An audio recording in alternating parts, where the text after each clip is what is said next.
Joining me now is France 24's Catherine Norris Trent, who's near Karasu in Azerbaijan.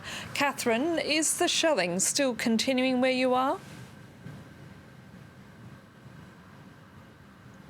Hi there, Annette. Well, this morning and last night, where we were staying in Azerbaijan near the front lines, or what had been the front lines with Nagorno-Karabakh, we heard shelling overnight and this morning around the cities of Barda and Tarta. So impossible to really verify where that was coming from or where it was landing, incoming or outcoming. But clearly we heard loud explosions. And of course, on Sunday, the second city of Azerbaijan, Ganja, was left reeling after a missile fell on a residential neighborhood, flattening several apartment blocks and killing 9 people and injuring more than 30 others, officials here tell us.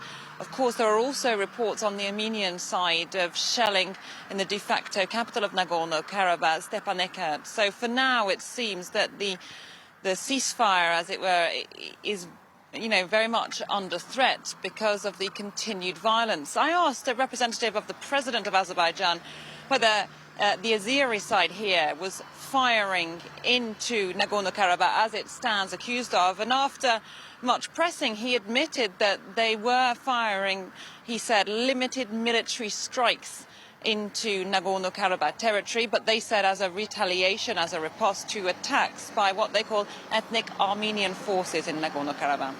And as you just mentioned there, that certainly doesn't bode well for the ceasefire, does it?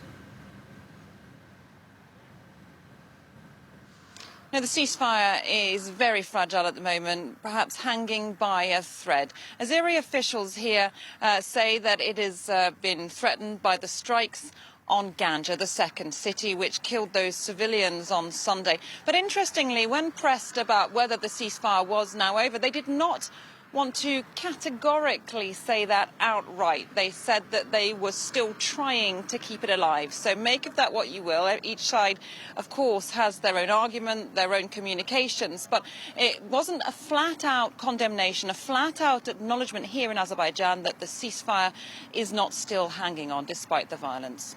Catherine Norris Trent reporting there from Karasu in Azerbaijan.